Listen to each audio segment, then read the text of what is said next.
This is the place where we have arrived. We're wealthier, healthier, safer than ever. And I think that the big problem of our time, of my generation, is not that we don't have it good.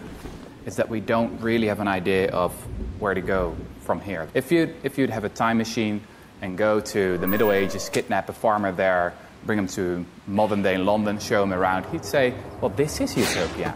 You've achieved all the dreams we have. You're richer than ever, wealthier, you don't suffer from hunger every day. But the question he would also have is, why do you still get out of bed in the morning? I mean, what's left? And that's indeed the question that I had. You must know I was born in 1988, so that was a year before the fall of the Berlin Wall. I mean, this was the time, you all know this book by Francis Fukuyama, right? The idea was that we had arrived at the end of history, that all that was left was technocracy, solving little problems. You know, a little bit more of economic growth, the next iPhone, the next gadget, maybe worry a little bit about the environment, but that's it. And then came 2008, the financial crash, and we just had 2016.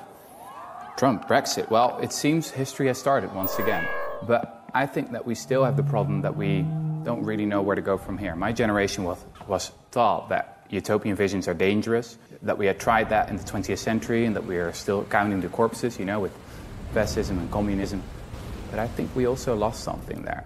Every milestone of civilization was once a utopian fantasy.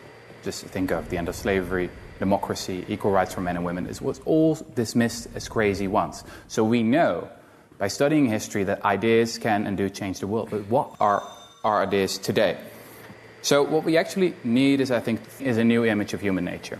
And if you watch the news all the time, at the end of the day, you'll have a really bleak image of humanity.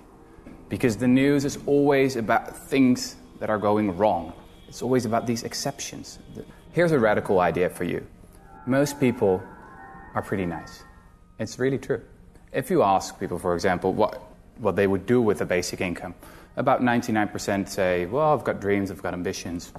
I'm not going to sit on the couch, you know, I'm going to do something useful with it. And indeed, they're right. This is indeed what we find in all the experiments that have been conducted around the globe with a basic income. But if you then ask people, what would other people do with a basic income? Most of them answer, other people. Well, you know, human nature, they're probably lazy, gonna watch Netflix all the time, drugs, etc. So I think we need to update our view of humanity, and then suddenly new ideas start to make sense.